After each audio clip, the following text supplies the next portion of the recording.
ꯑꯍꯥꯟꯕ ꯃꯛꯇꯗ ꯆꯦꯅꯦꯜ ꯑꯁꯤꯒꯤ ꯃꯥꯏꯀꯩꯗꯒꯤ ꯃꯌꯥꯝꯕꯨ ꯏꯀꯣꯛꯅꯣꯅ ꯈꯨꯔꯨꯝꯖꯔꯤ꯫ ꯉꯁꯤꯁꯨ ꯆꯦꯅꯦꯜ ꯑꯁꯤꯅ ꯅꯨꯡꯉꯥꯏꯔꯕ ꯋꯥꯔꯤ ꯑꯃ ꯑꯃꯨꯛ ꯄꯨꯗꯨꯅ ꯂꯥꯛꯆꯔꯤ꯫ ꯉꯁꯤ ꯄꯨꯖꯔꯛꯂꯤꯕ ꯋꯥꯔꯤ ꯑꯁꯤꯒꯤ ꯃꯃꯤꯡꯗꯤ ꯄꯥꯃꯨꯕꯒꯤ ꯄꯥꯝꯂꯧꯗ ꯂꯩꯕ ꯁꯥ꯫ ꯋꯥꯔꯤ ꯑꯁꯤꯕꯨ ꯊꯥꯕꯤꯔꯛꯄꯤ ꯏꯆꯟꯕꯤ ꯃꯉꯥꯟ꯫ ꯊꯥꯏꯅ ꯃꯇꯝ ꯑꯃꯗ ꯆꯤꯡꯈꯣꯡꯗ ꯇꯥꯕ ꯈꯨꯟ ꯃꯆꯥ ꯑꯃ ꯂꯩꯔꯝꯃꯤ꯫ ꯈꯨꯟ ꯃꯆꯥ ꯑꯁꯤꯗ ꯃꯕꯣꯛꯅ ꯌꯣꯛꯄꯤꯔꯛꯄ ꯃꯆꯤꯟ ꯃꯅꯥꯎ ꯑꯅꯤꯈꯛ ꯂꯩꯔꯝꯃꯤ꯫ ꯃꯕꯨꯡꯒꯤ ꯃꯤꯡꯅ ꯄꯥꯃꯨꯕ ꯀꯧꯔꯝꯃꯤ, ꯑꯗꯨꯒ ꯃꯆꯟꯅꯨꯄꯤꯒꯤ ꯃꯤꯡꯅ ꯁꯅꯥ ꯀꯧꯔꯝꯃꯤ꯫ ꯃꯈꯣꯏ ꯑꯅꯤꯒꯤ ꯃꯃꯥ ꯃꯄꯥ ꯃꯈꯣꯏꯅ ꯑꯉꯥꯡ ꯑꯣꯏꯔꯤꯉꯩ ꯂꯥꯏꯕꯛ ꯊꯤꯕ ꯊꯧꯗꯣꯛ ꯑꯃꯗ ꯂꯩꯈꯤꯗ꯭ꯔꯤ꯫ ꯃꯄꯥ ꯄꯣꯛꯄ ꯃꯕꯣꯛꯅ ꯌꯣꯛꯂꯛꯄꯅꯤ꯫ ꯃꯕꯣꯛ ꯑꯁꯤꯅ ꯃꯈꯣꯏ ꯑꯅꯤꯕꯨ ꯀꯗꯥꯏꯗ ꯀꯔꯤ ꯁꯣꯏꯈꯤꯅꯤ ꯍꯥꯏꯅ ꯌꯦꯡꯁꯤꯟꯕꯤꯗꯨꯅ ꯃꯈꯣꯏ ꯑꯅꯤꯕꯨ ꯌꯣꯛꯂꯛꯏ꯫ ꯃꯕꯣꯛꯀꯤ ꯃꯃꯤꯡꯅ ꯇꯝꯐꯥ ꯁꯅꯥ ꯍꯥꯏꯅ ꯀꯧꯔꯝꯃꯤ꯫ ꯍꯧꯖꯤꯛꯇꯤ ꯃꯁꯨ ꯑꯅꯤ ꯂꯣꯏꯅ ꯄꯥꯈꯪ ꯂꯩꯁꯥꯕꯤ ꯐꯥꯔꯤ꯫ ꯇꯝꯐꯥꯗꯤ ꯆꯍꯤ ꯍꯦꯟꯅ ꯍꯥꯞꯆꯤꯜꯂꯛꯄꯅ ꯃꯔꯝ ꯑꯣꯏꯔꯒ ꯑꯍꯜ ꯑꯁꯨꯝ ꯑꯣꯏꯁꯤꯜꯂꯛꯑꯝꯃꯤ꯫ ꯃꯆꯤꯟ ꯃꯅꯥꯎ ꯑꯅꯤꯁꯤ ꯄꯤꯛꯅ ꯃꯃꯥ ꯃꯄꯥꯅ ꯍꯨꯟꯗꯣꯛꯄꯤꯔꯝꯂꯦ꯫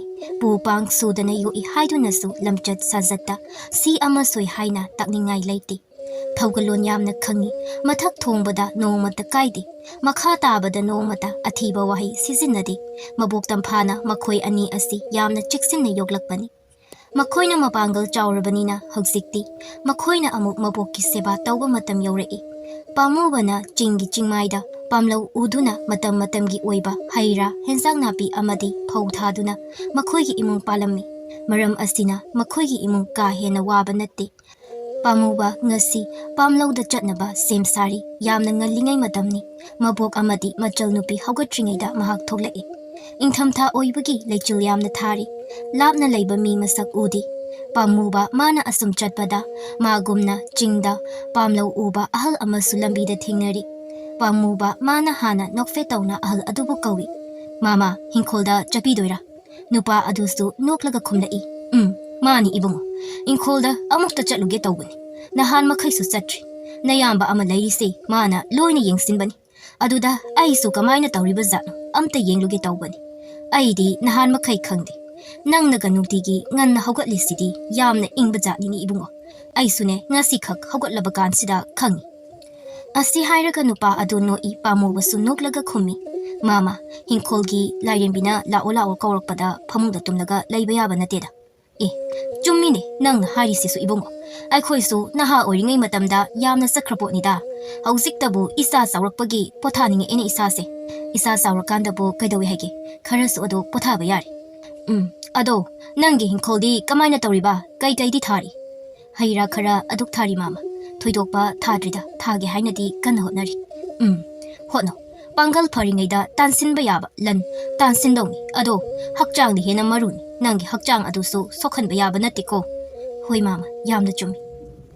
"ꯉꯥꯏꯈꯣꯅꯦ, ꯅꯣꯏꯒꯤ ꯍꯟꯗꯛꯀꯤ ꯐꯧꯗꯨꯗꯤ ꯌꯥꯝꯅꯕꯨ ꯐꯖꯩꯅꯦ꯫ ꯅꯪꯅ ꯌꯨꯝꯗ ꯂꯩꯈ꯭ꯔꯤꯉꯩ ꯏꯅꯦ ꯇꯝꯐꯥꯒ ꯇꯧꯔꯒ ꯌꯦꯡꯉꯤ꯫ ꯏꯁ, ꯐꯅ ꯌꯥꯝꯅ ꯐꯖꯈ꯭ꯔꯦ꯫ ꯌꯦꯡꯕꯕꯨ ꯑꯣꯟꯊꯣꯛꯅ ꯅꯨꯡꯉꯥꯏꯔꯦ꯫ ꯑꯩꯈꯣꯏꯒꯤꯁꯨ ꯅꯪꯒꯤ ꯁꯨꯃꯥꯏꯅ ꯀꯟꯅ ꯍꯣꯠꯅꯔꯗꯤ ꯃꯍꯩ ꯃꯔꯣꯡꯁꯦ ꯁꯨꯡꯋꯥꯠ ꯍꯦꯛ ꯋꯥꯠꯂꯣꯏꯗꯕꯅꯤ꯫ ꯃꯐꯝꯁꯨ ꯅꯣꯏꯗꯒꯤꯗꯤ ꯑꯩꯈꯣꯏꯅ ꯍꯦꯟꯅ ꯐꯔꯤꯅꯤ꯫ ꯑꯗꯨꯗ ꯁꯦꯕꯥ ꯆꯪꯗꯕꯅꯤꯅ ꯑꯩꯈꯣꯏꯒꯤꯗꯤ ꯐꯧꯗꯣ ꯑꯍꯥꯟꯕ ꯃꯔꯨ ꯆꯪꯗꯕꯅ ꯍꯦꯟꯅ ꯌꯥꯝꯃꯤꯅꯦ꯫ ꯇꯟꯖꯥ ꯑꯃ ꯆꯥꯈꯤꯗꯕꯒꯤ ꯑꯣꯏꯔꯝꯒꯅꯤꯗ ꯃꯥꯃꯥ꯫ ꯑꯩꯈꯣꯏꯒꯤꯁꯨ ꯗꯥꯎ ꯌꯥꯕ ꯍꯥꯏꯗꯨꯅꯤ ꯍꯟꯗꯛꯀꯤꯁꯤꯗꯤ꯫ ꯗꯥꯎ ꯈꯛꯀꯤ ꯋꯥ ꯅꯠꯇꯦꯅꯦ, ꯍꯣꯠꯅꯕ ꯑꯃꯒꯤ ꯃꯈꯥ ꯄꯣꯜꯂꯤ꯫ ꯅꯪꯅ ꯍꯣꯠꯅꯔꯤꯕ ꯁꯨꯃꯥꯏꯅ ꯍꯣꯠꯅꯔꯗꯤ ꯀꯔꯤꯒꯤ ꯐꯖꯔꯣꯏꯗꯣꯔꯤꯕ ꯍꯥ?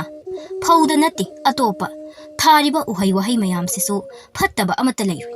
ꯃꯈꯣꯏꯅ ꯑꯁꯨꯝ ꯋꯥꯔꯤ ꯁꯥꯔꯒ ꯂꯥꯛꯏ꯫ ꯋꯥ ꯉꯥꯡꯕ ꯑꯌꯥꯝꯕꯗꯤ ꯅꯨꯄꯥ ꯑꯗꯨꯅ ꯇꯧꯔꯤ꯫ ꯄꯥꯃꯨꯕ ꯇꯥꯕꯗꯃꯛ ꯇꯥꯏ꯫ ꯃꯥꯅ ꯈꯨꯝꯕ ꯌꯥꯕ ꯖꯒꯥ ꯌꯦꯡꯂꯒ ꯈꯨꯝꯃꯤ꯫ ꯑꯁꯨꯝꯅ ꯃꯈꯣꯏꯅ ꯑꯗꯨꯝ ꯂꯥꯛꯄꯅ ꯄꯥꯝꯂꯧ ꯎꯕ ꯃꯐꯝ ꯑꯗꯨ ꯌꯧꯔꯤ꯫ ꯅꯨꯄꯥ ꯑꯗꯨꯁꯨ ꯃꯈꯣꯏꯒꯤ ꯍꯤꯡꯈꯣꯜꯗ ꯆꯪꯈ꯭ꯔꯤ꯫ ꯄꯥꯃꯨꯕꯁꯨ ꯃꯥꯒꯤ ꯍꯤꯡꯈꯣꯜꯗ ꯆꯪꯂꯛꯏ꯫ ꯁꯪ ꯃꯆꯥ ꯑꯃ ꯂꯩꯔꯤꯕ ꯑꯗꯨꯒꯤ ꯃꯅꯥꯛꯇ ꯍꯥꯟꯅ ꯆꯪꯂꯛꯏ, ꯑꯗꯨꯒ ꯊꯤꯡꯂꯤꯕ ꯊꯣꯡ ꯑꯗꯨ ꯑꯃꯨꯛ ꯍꯥꯡꯗꯣꯛꯏ꯫ ꯃꯅꯨꯡꯗ ꯄꯣꯠ ꯆꯩ ꯈꯔ ꯂꯩꯔꯤ꯫ ꯐꯃꯨꯡ ꯑꯃꯒ ꯆꯥꯛ ꯊꯣꯡꯅꯕ ꯂꯩꯔꯪ ꯑꯃꯒꯁꯨ ꯂꯩꯔꯤ꯫ ꯄꯥꯃꯨꯕ ꯃꯥꯅ ꯄꯨꯔꯛꯄ ꯄꯣꯠ ꯆꯩ ꯑꯗꯨ ꯊꯝꯂꯝꯃꯒ ꯁꯪ ꯑꯗꯨꯗꯒꯤ ꯑꯇꯣꯞꯄ ꯍꯤꯡꯈꯣꯜꯒꯤ ꯁꯨꯅꯕ ꯃꯄꯣꯠ ꯃꯆꯩ ꯈꯔ ꯄꯨꯊꯣꯔꯛꯏ, ꯑꯗꯨꯒ ꯍꯤꯡꯈꯣꯜ ꯆꯪꯗꯨꯅ ꯊꯕꯛ ꯁꯨꯕ ꯍꯧꯈ꯭ꯔꯤ꯫ ꯃꯍꯥꯛꯅ ꯑꯁꯨꯝ ꯊꯕꯛ ꯁꯨꯔꯒ ꯂꯩꯔꯤꯉꯩ ꯇꯟꯖꯥ ꯑꯗꯨꯗ ꯎꯃꯪꯒ ꯇꯥꯏꯅꯕ ꯑꯁꯣꯡꯕ ꯃꯔꯛ ꯑꯗꯨꯗꯒꯤ ꯀꯅꯥꯒꯨꯝꯕ ꯑꯃꯅ ꯃꯥꯕꯨ ꯌꯦꯡꯂꯤ꯫ ꯄꯥꯃꯨꯕꯁꯨ ꯁꯥꯍꯨꯝ ꯍꯥꯏꯐꯦꯠ ꯐꯪꯂꯗꯨꯅ ꯑꯁꯣꯟꯕ ꯃꯔꯛ ꯑꯗꯨꯗ ꯌꯦꯡꯉꯤ꯫ ꯄꯥꯃꯨꯕꯅ ꯌꯦꯡꯂꯛꯄ ꯃꯇꯝꯗ ꯁꯛꯈꯪꯗꯕ ꯑꯗꯨꯁꯨ ꯎꯃꯪꯒꯤ ꯑꯁꯣꯡꯕ ꯃꯔꯛ ꯑꯗꯨꯗ ꯊꯩꯖꯤꯜꯂꯒ ꯂꯩꯈ꯭ꯔꯤ꯫ ꯄꯥꯃꯨꯕꯁꯨ ꯀꯔꯤꯁꯨ ꯈꯟꯗꯅ ꯊꯕꯛ ꯑꯗꯨ ꯃꯈꯥ ꯇꯥꯅ ꯑꯗꯨꯃꯛ ꯁꯨꯈ꯭ꯔꯤ꯫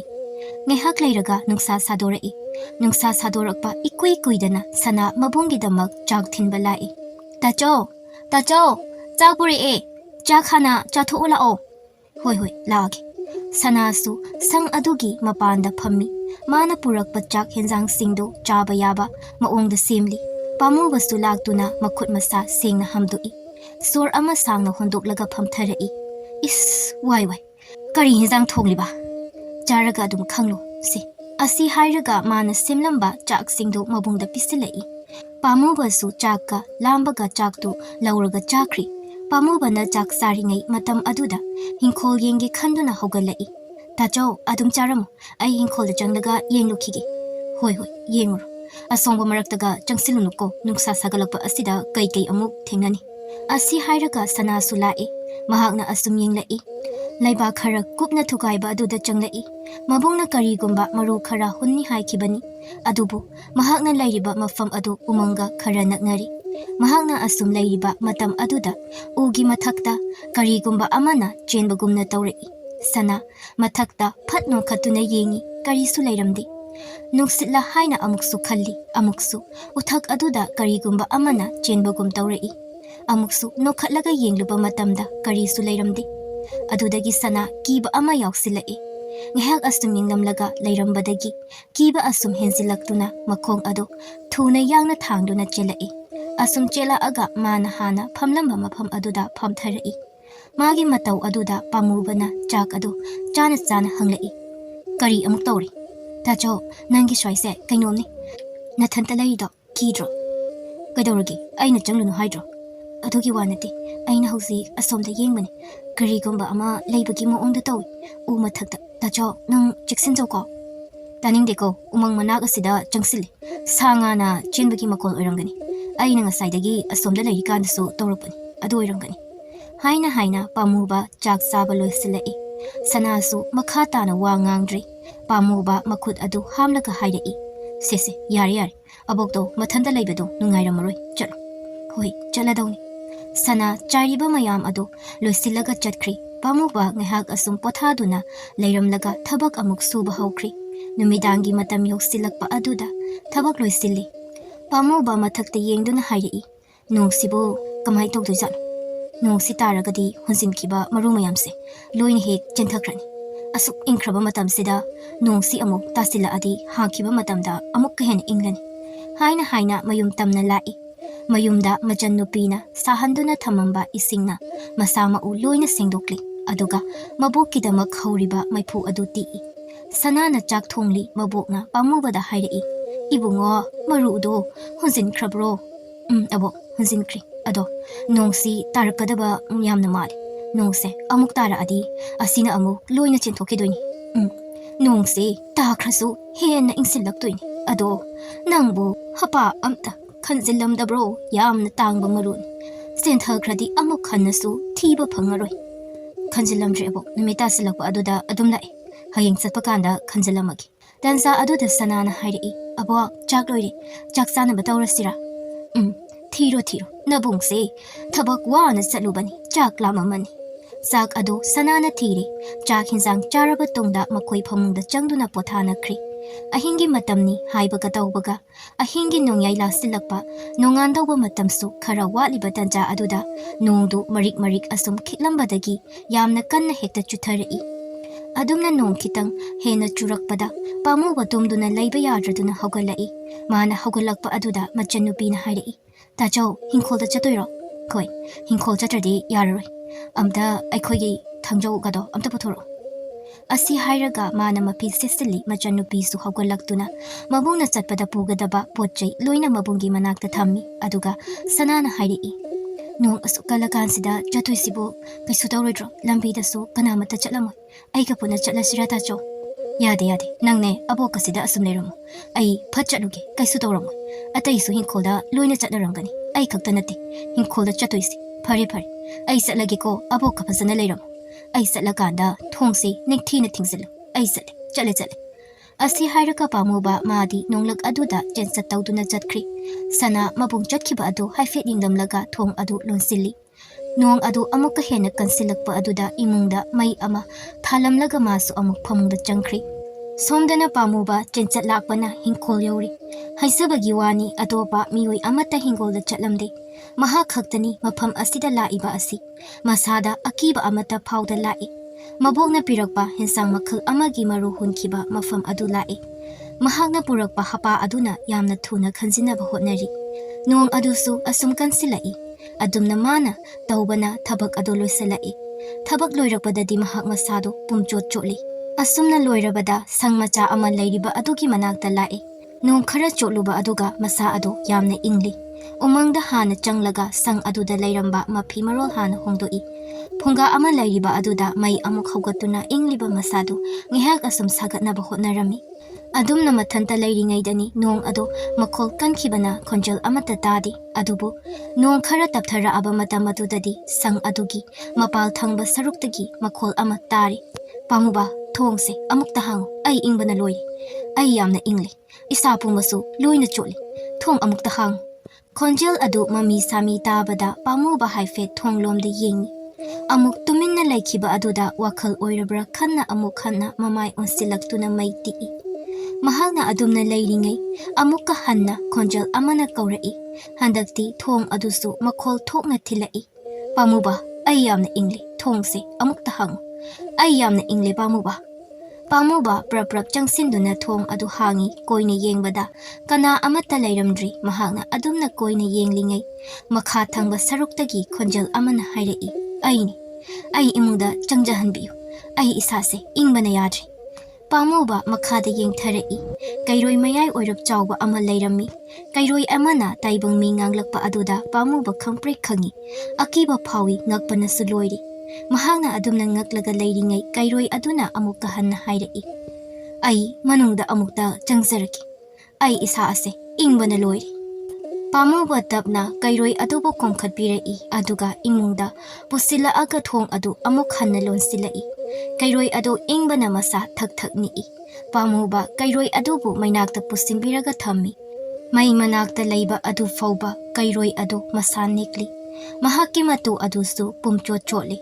Pamuba asung phamduna leirambadagi amuk haugatuna phi akangba ama lauroi aduga phi akangba aduna kairoi adugi chotliba masa adu taithokpirami. Mahak ausik phauba ngaklibani adubu jiba macha asigi ingbagi tasinduna leiriba matau asida mahak wa ngangba ngamdri. Nongsu hena hena amuk kansilai. Ngahak asung mai yairaba matungdadi kairoi adu ingba khara pharei. Matu chotlamba adusu kangkri. Matamaduda mahakna amuk pamubada onsillaga hairai. Nahakna aigi mating pangbibagidamak thagatjari. Nahaki waraba matamdasu aina soidana nahaki mating pangani. Pamubasu kairoi aduda onsillaga hanglai. Nahakti taibangmi amasunati. Aduga matau karamna nahakna taibangmi amagi lon nahakna ngangba ngamlibano.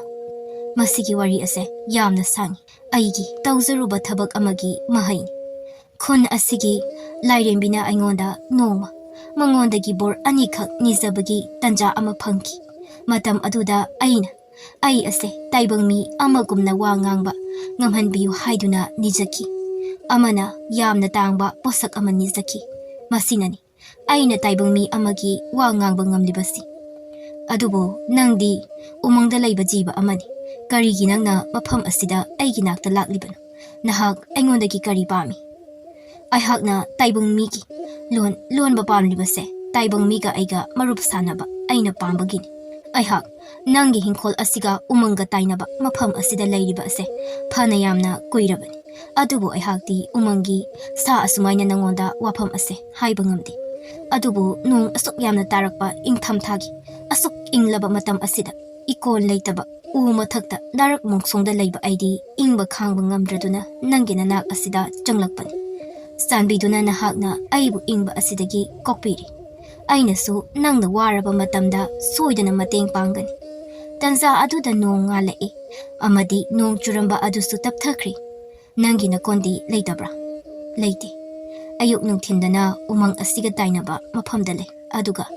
Numidangi matamdana nahakna mapam asida chatkraba matamda. Nangi mapal tangba asida ay le.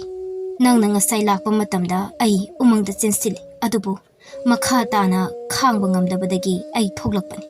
Phari aina nangi mateng pangle.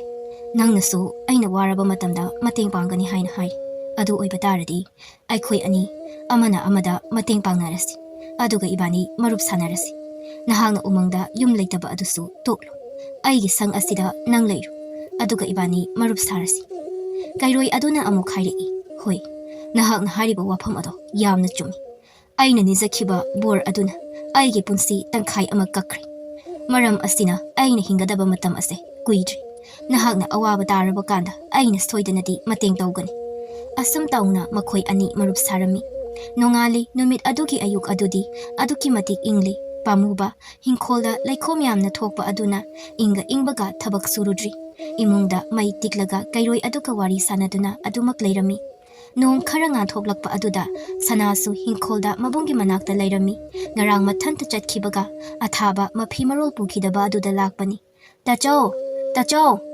ꯊꯕꯛ ꯁꯨꯕ ꯎꯗꯕ ꯑꯗꯨꯗ ꯁꯪꯗ ꯂꯩꯔꯝꯂꯅꯤ ꯈꯟꯗꯨꯅ ꯁꯪꯂꯣꯝꯗ ꯂꯥꯛꯏ ꯅꯣꯡꯉꯥꯜꯂꯕꯅꯤꯅ ꯊꯣꯡ ꯑꯗꯨꯗꯤ ꯍꯥꯡꯗꯨꯅ ꯂꯩꯔꯝꯃꯤ ꯑꯗꯨꯕꯨ ꯃꯅꯥꯛ ꯌꯧꯁꯤꯜꯂꯛꯄꯗ ꯃꯕꯨꯡꯅ ꯀꯅꯥꯒꯨꯝꯕ ꯑꯃꯒ ꯋꯥꯔꯤ ꯁꯥꯟꯅꯕ ꯗꯧꯅ ꯂꯩꯕ ꯑꯗꯨꯗ ꯏꯉꯛ ꯉꯛꯅ ꯃꯕꯨꯡꯕꯨ ꯀꯧꯔꯒ ꯆꯪꯂꯛꯏ ꯇꯥꯆꯧ ꯀꯅꯥꯒ ꯋꯥꯔꯤ ꯁꯥꯔꯤꯅꯣ ꯑꯁꯤ ꯍꯥꯏꯔꯒ ꯆꯪꯂꯛꯏ ꯄꯥꯃꯨꯕꯁꯨ ꯃꯉꯣꯟꯗ ꯌꯦꯡꯂꯛꯏ ꯅꯪ ꯂꯥꯛꯏꯔꯥ ꯂꯥꯛꯑꯣ ꯏꯪꯅꯤ ꯍꯥꯏꯗꯨꯅ ꯃꯩ ꯑꯣꯏꯅ ꯇꯤꯛꯂꯝꯕꯅꯤ ꯑꯗꯨꯕꯨ ꯁꯅꯥ ꯃꯗꯨ ꯇꯥꯗꯤ ꯃꯕꯨꯡꯒ ꯀꯅꯥꯒ ꯋꯥꯔꯤ ꯁꯥꯟꯅꯔꯤ ꯍꯥꯏꯅ ꯑꯁꯨꯝ ꯌꯦꯡꯂꯤ ꯇꯟꯖꯥ ꯑꯗꯨꯗ ꯀꯩꯔꯣꯏ ꯑꯗꯨ ꯋꯥ ꯉꯥꯡꯂꯛꯏ ꯃꯥꯁꯨ ꯈꯪꯏ ꯅꯍꯥꯛꯀꯤ ꯅꯆꯟꯅꯨꯄꯤꯅꯤ ꯅꯍꯥꯛꯅ ꯅꯨꯡꯇꯤꯒꯤ ꯂꯥꯛꯄ ꯑꯗꯨꯁꯨ ꯑꯩꯅ ꯂꯣꯏꯅ ꯎꯏ ꯁꯅꯥ ꯈꯣꯟꯖꯦꯜ ꯑꯗꯨꯒꯤ ꯃꯥꯏꯀꯩꯗ ꯌꯦꯡꯂꯛꯄꯗ ꯀꯩꯔꯣꯏ ꯑꯗꯨ ꯎꯔꯤ ꯀꯩꯔꯣꯏ ꯑꯃꯅ ꯑꯗꯨꯝꯅ ꯋꯥ ꯉꯥꯡꯂꯛꯄ ꯑꯗꯨꯗ ꯃꯥꯗꯤ ꯈꯪꯅ ꯀꯟꯅ ꯂꯥꯎꯔꯛꯏ ꯑꯗꯨꯒ ꯑꯄꯥꯏꯕ ꯄꯣꯠ ꯑꯃꯅ ꯀꯩꯔꯣꯏ ꯑꯗꯨꯗ ꯊꯣꯝꯂꯛꯏ ꯑꯗꯨꯕꯨ ꯊꯣꯝꯂꯛꯏꯕ ꯄꯣꯠ ꯑꯗꯨ ꯀꯩꯔꯣꯏ ꯑꯗꯨꯅ ꯆꯦꯟꯊꯣꯛꯄꯅ ꯍꯥꯟꯈꯤꯕꯅ ꯃꯔꯝꯅ ꯄꯥꯟꯕꯃꯛꯇꯤ ꯄꯥꯜꯍꯧꯗ꯭ꯔꯤ ꯑꯗꯨꯕꯨ ꯁꯅꯥꯗꯤ ꯀꯤꯕ ꯂꯦꯞꯇ꯭ꯔꯤ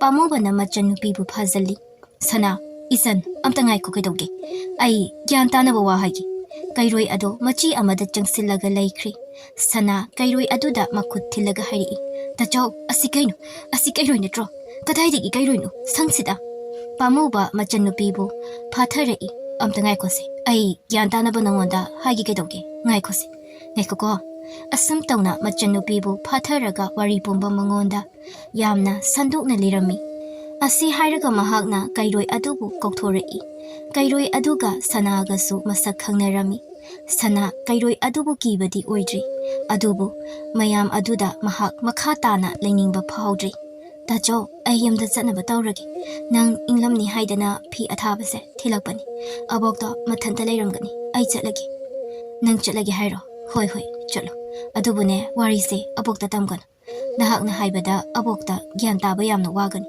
ꯑꯩ ꯌꯨꯝꯗ ꯂꯥꯛꯑꯒ ꯑꯩ ꯑꯣꯏꯅ ꯐꯖꯅ ꯋꯥꯔꯤ ꯁꯥꯟꯅꯔꯒꯦ ꯍꯣꯏ ꯅꯈꯣꯏ ꯑꯅꯤ ꯑꯗꯨꯝ ꯋꯥꯔꯤ ꯁꯥꯟꯅꯖꯧ ꯁꯤꯒꯤ ꯃꯇꯥꯡꯗ ꯑꯩ ꯌꯥꯎꯔꯣꯏ ꯃꯊꯟꯇ ꯂꯩꯔꯝꯅꯅꯤ ꯑꯕꯣꯛꯇꯣ ꯑꯩ ꯆꯠꯂꯒꯦ ꯑꯁꯨꯝ ꯇꯧꯅ ꯁꯅꯥꯗꯣ ꯆꯠꯈ꯭ꯔꯤ ꯄꯥꯃꯨꯕ ꯑꯃꯗꯤ ꯀꯩꯔꯣꯏ ꯑꯗꯨ ꯍꯤꯡꯈꯣꯜꯗ ꯆꯪꯂꯝꯃꯤ ꯉꯔꯥꯡꯒꯤ ꯃꯔꯨ ꯍꯨꯟꯈꯤꯕ ꯑꯗꯨ ꯈꯔ ꯃꯈꯩꯗꯤ ꯆꯦꯟꯊꯈ꯭ꯔꯤ ꯂꯥꯞꯅ ꯆꯦꯟꯊꯕ ꯑꯗꯨꯗꯤ ꯅꯠꯇ꯭ꯔꯤ ꯁꯣꯝꯗꯅ ꯁꯅꯥꯁꯨ ꯄꯥꯎ ꯑꯗꯨ ꯃꯕꯣꯛꯇ ꯍꯧꯗꯣꯛꯇ꯭ꯔꯤ ꯍꯣꯔꯦꯟ ꯃꯕꯨꯡ ꯍꯜꯂꯛꯑꯒ ꯇꯝꯖꯔꯁꯅꯤ ꯍꯥꯏꯅ ꯑꯗꯨꯃꯛ ꯈꯜꯂꯒ ꯂꯩꯈ꯭ꯔꯤ ꯅꯨꯃꯤꯗꯥꯡꯒꯤ ꯃꯇꯝꯗ ꯄꯥꯃꯨꯕ ꯍꯜꯂꯛꯏ ꯃꯥꯅ ꯍꯜꯂꯛꯄꯗ ꯉꯁꯥꯏ ꯊꯣꯛꯈꯤꯕ ꯊꯧꯗꯣꯛ ꯄꯨꯝꯕ ꯋꯥꯔꯤ ꯑꯣꯏꯅ ꯂꯣꯏꯅ ꯂꯤꯔꯝꯃꯤ ꯋꯥꯔꯤꯗ ꯉꯛꯂꯕ ꯃꯕꯣꯛꯅ ꯉꯛꯅ ꯍꯥꯏꯔꯛꯏ ꯏꯕꯨꯡꯉꯣ ꯑꯩꯕꯨ ꯑꯕꯣꯛꯇ ꯅꯪꯒꯤꯗꯣ ꯋꯥꯔꯤ ꯅꯨꯡꯉꯥꯏꯅꯕ ꯂꯤꯔꯤꯕꯔꯣ ꯑꯕꯣꯛ ꯑꯩꯅ ꯂꯤꯔꯤꯕ ꯋꯥꯔꯤꯁꯦ ꯑꯆꯨꯝꯕꯅꯤ ꯑꯆꯨꯝꯕ ꯋꯥꯔꯤꯅꯤ ꯂꯤꯔꯤꯕꯁꯤ ꯅꯪꯒꯤ ꯋꯥꯔꯤ ꯑꯗꯨꯕꯨ ꯑꯩꯅ ꯃꯇꯧ ꯀꯔꯝꯅ ꯊꯥꯖꯕ ꯉꯝꯒꯗꯣꯔꯤꯅꯣ ꯋꯥꯅꯦ ꯑꯕꯣꯛ ꯌꯥꯝꯅ ꯊꯥꯖꯗ꯭ꯔꯒ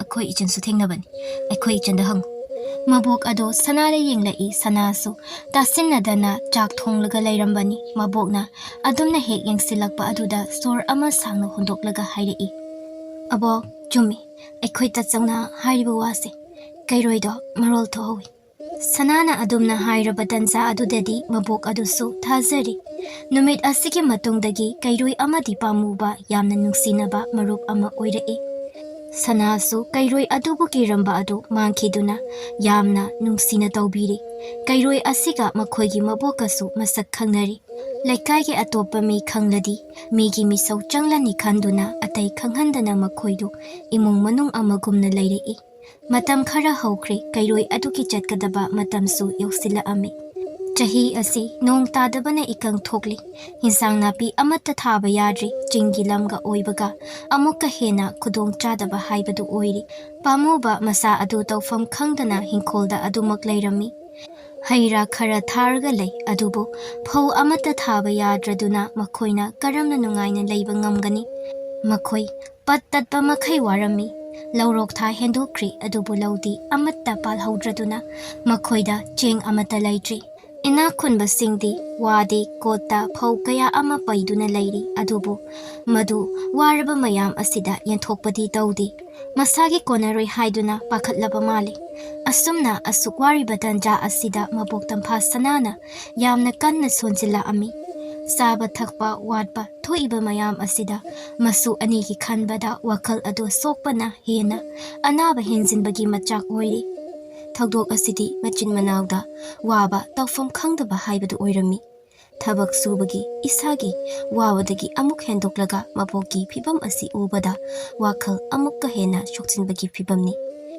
isu thoi bema isu thoi phamungda taduna leiriba mabokna yamna sona masu nupibu kaurakpani mabokna kaurakpa adu mami sami taraduna chakhumda manglaka phamlamba sana ado maboki nakta changlai abo kari haige ai siti lei kari haibano ai ising kita thakine khanau si kangbana amuk toiba sanana ising puraktuna mabok adubu ising pithaklami ising khara thaklaba tungda tampha sanana hairi nabungdi hinkholda adumak leikibra ngasigi nabungsida hala oi haibro ngasidi ahing halakani haina hairami ho phare phare hinkholna pomsi sikibasida masu yamna warabani tanja asida ai amu nasile nachinna nauda handakki matangda thokliba ase karino ai khangdre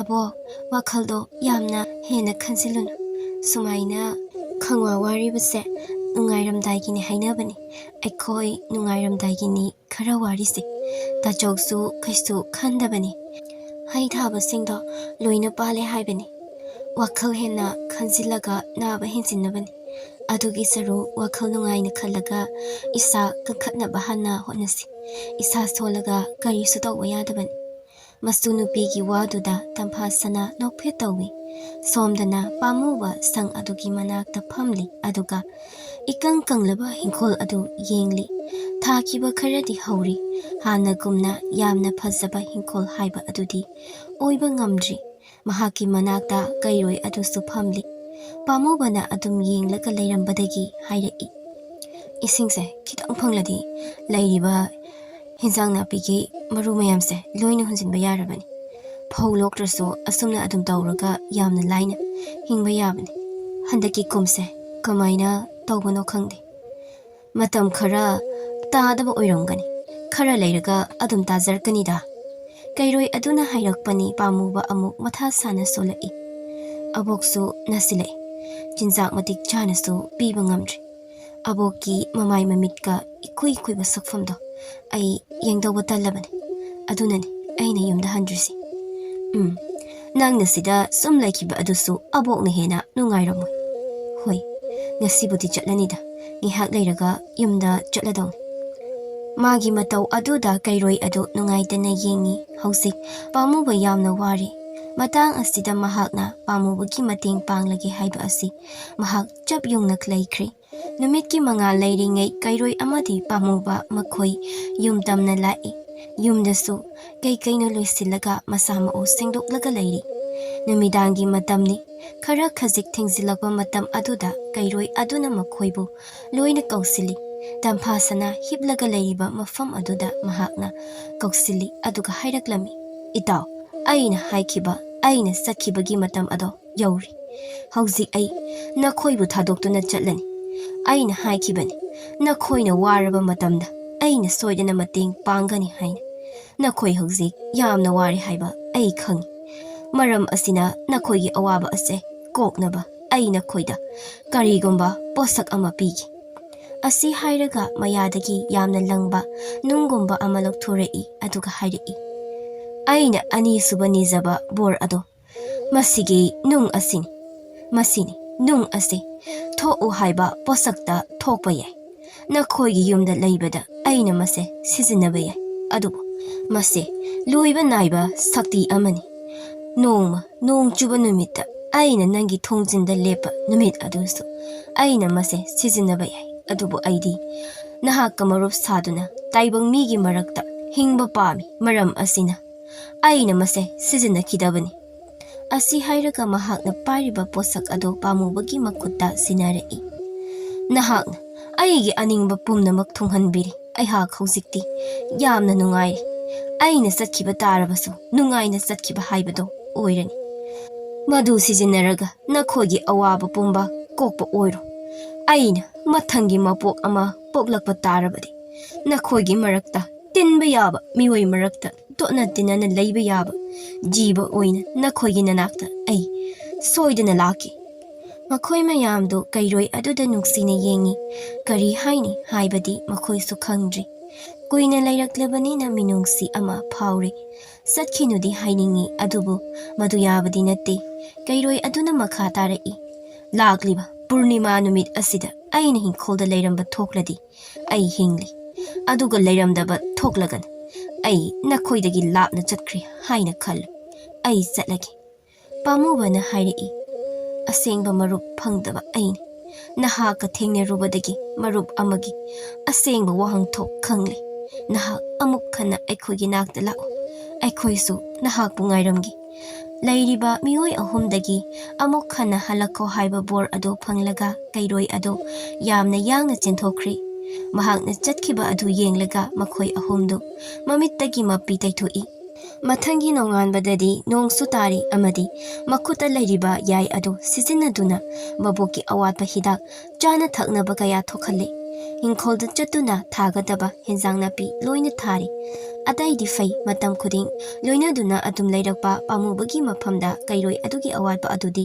thagai sengna phauri adubu satkhi miyoiba ngaktani chanabi asi pamuba mahaknasu thingluba ngampotte maboksu phana yamna kalli amasung hinkholsu hinjang napina sangli purnima numitni makhoido ayuk ngana pulap hinkholda lai kairoi aduna hairamba wafam adugini nungthil numidang wairam oisilai pamubasu thabak sufamga amata khangdi matam adu fauba kairoi adu lakdri tacho numidang da mahak lakadra aisu haiba ngamdi abokse athengba fauba leiradi pharak tarani nahak abokka yumda chatlam aidi lakpa yakiroi mahak lakpra laktabra haibado ai yenkigi mabungna hairiba wafam aduda kari ahenba wa amata ngangkidri sana amadi tampasana numita salakpana maram oiraga yumda chatpa tari tamphasanana mana sakhiba adu umang asomda mametna hanjin laiduna yenglaga chatkibani mamsinkri pamubadi sang aduda phamlaga kairoi adu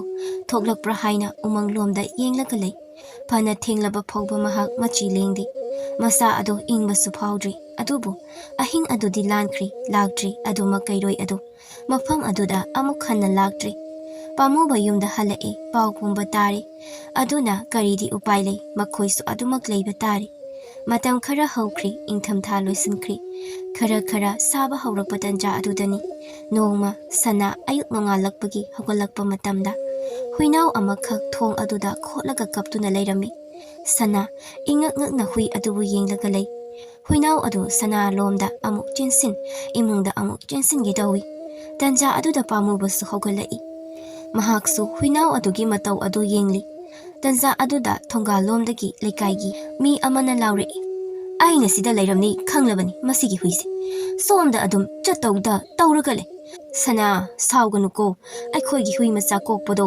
chatpa khara hairakpagi huinaw singse pangchatta chatle nang saunu nupi aduna huinaw adu pamlaga chatkri huinaw adu khongduna sana amadi pamubada yenglaga upaidi leitana mapuna puriba aduda chatkri asumna madugi huinaw adu makhoigi yumda toina lai mapuna thiraga amuk hek pukhini asumna asum tauba aduda pamubana haiduna huinaw adu makhoida loiragi hairi nupi aduna su irai laina hairi pukro ibungo aina senaba ngamba natti noida yamna lainingima pukro huinaw adu pura yamna harawbagi maong sumali hek pusinbaga pamubagi phamong machida hana chinsinki ingagna imayamdo ꯃꯍꯥꯛꯅ ꯆꯦꯟꯁꯤꯜꯂꯕ ꯃꯐꯝꯗꯨ ꯀꯩꯔꯣꯏ ꯑꯗꯨꯅ ꯅꯨꯡꯇꯤ ꯅꯨꯃꯤꯠ ꯈꯨꯗꯤꯡꯒꯤ ꯇꯨꯝꯂꯝꯕ ꯃꯐꯝꯅꯤ ꯑꯃꯨꯛꯁꯨ ꯇꯝꯐꯥ ꯁꯅꯥꯗ ꯆꯦꯟꯁꯤꯟꯗꯨꯅ ꯁꯥꯟꯅꯩ ꯄꯥꯃꯨꯕ ꯍꯨꯏ ꯑꯗꯨꯒ ꯍꯤꯡꯈꯣꯜꯗ ꯆꯠꯂꯤ ꯃꯈꯣꯏꯅꯁꯨ ꯖꯤꯕ ꯑꯁꯤ ꯀꯩꯔꯣꯏ ꯑꯗꯨꯅ ꯍꯜꯂꯛꯄꯅꯤ ꯍꯥꯏꯅ ꯊꯥꯖꯔꯤ ꯑꯁꯨꯝ ꯇꯧꯅ ꯃꯈꯣꯏꯒꯤ ꯏꯃꯨꯡꯗꯣ ꯌꯥꯝꯅ ꯅꯨꯡꯉꯥꯏꯅ ꯄꯥꯟꯈꯤꯔꯝꯃꯤ